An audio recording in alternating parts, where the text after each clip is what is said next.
And the Pope writes, and this patient farmer is the Lord, who works the soil of our lives with care and waits confidently for our return to him. And for our radio listeners, that applause is Pope Francis, who's waving.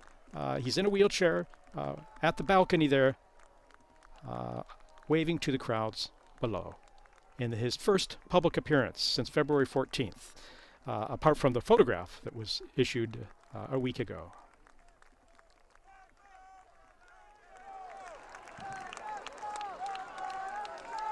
And Pope Francis is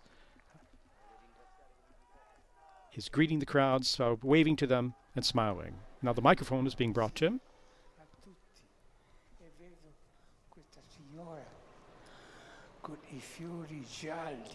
I see a lady there with white or yellow flowers. Very nice. Pope Francis greeting a lady in particular who has these bright yellow flowers there as a tribute to him.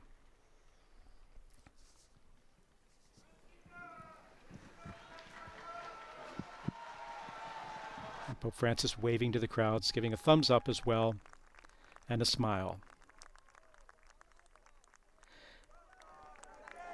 His voice is weak, but it's quite understandable after all the respiratory therapy he's undergone with Pope Francis now blessing the crowd. He just made the sign of the cross.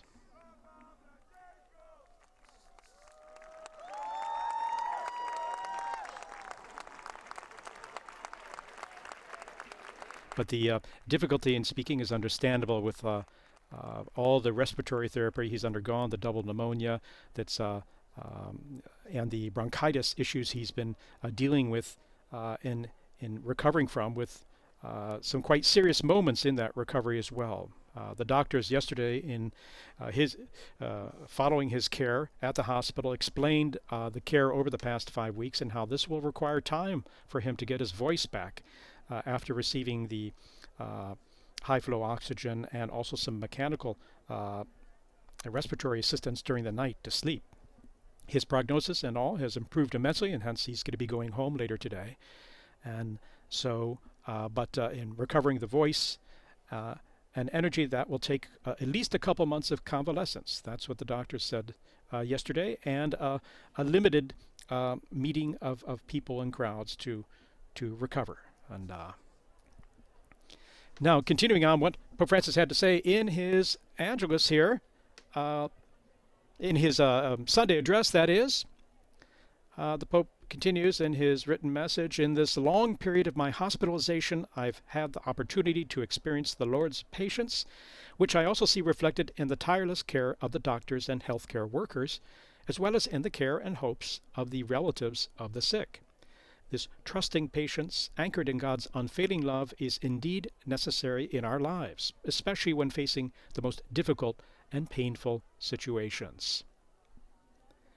And continuing in his message for this Sunday, just released, just coming out from the press office, and almost at the same time as Pope Francis appeared there briefly to greet the crowds below and wave to them and give his blessing. The Pope writes, I'm saddened by the resumption of heavy Israeli bombing on the Gaza Strip, causing many deaths and injuries, and I call for an immediate halt to the weapons and for the courage to resume dialogue so that all hostages may be released and a final ceasefire reached. In the Gaza Strip, the humanitarian situation is again very serious, the Pope writes, and requires urgent commitment from the conflicting parties and the international community. The Pope continues, on the other hand, I'm pleased that Armenia and Azerbaijan have agreed on the final text of the peace agreement, and I hope that it may be signed as soon as possible and may thus contribute to establishing lasting peace in the South Caucasus. The Pope concludes, you are continuing to pray for me with great patience and perseverance. Thank you very much. I pray for you too. And together let's pray for an end to wars and for peace, especially in tormented Ukraine, Palestine, Israel, Lebanon, Myanmar, Sudan, and the Democratic Republic of the Congo. May the Virgin Mary keep you and continue to accompany us on our journey towards Easter. Pope Francis writing in his Sunday reflection and message just published and issued by the Holy See Press Office. We can see here the crowds are gathered there in front of the Gemelli Hospital, the main entrance, pedestrian entrance there, where Pope Francis appeared for just a couple minutes there to wave and smile, and he gave a brief greeting there to a lady there who had a beautiful bouquet of yellow flowers that really kind of stood out there, especially when the sun was shining there a moment ago on this partly cloudy day here in the Eternal City. I'd like to thank you all for joining us for this live broadcast and this celebration of Pope Francis' improved health and the fact that he will be returning to the Vatican today after just over 5 weeks of convalescence, when it all started on February 14th, when his bronchitis became quite serious and he was taken to the hospital for the care that he needed.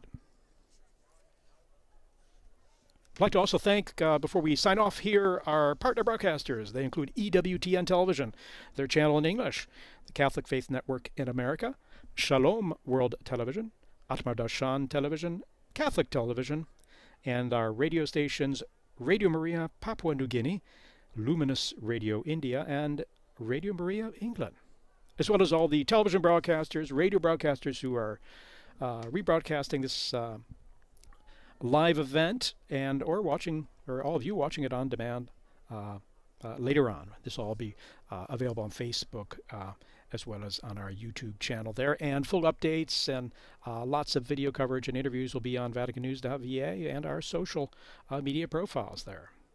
That is Joan signing off here and thanking you all for being with us here, and thanks to Adriano Vitali, our technical help there, and Massimiliano Menichetti for producing this broadcast. Laudetur Jesus Christus, praised be Jesus Christ.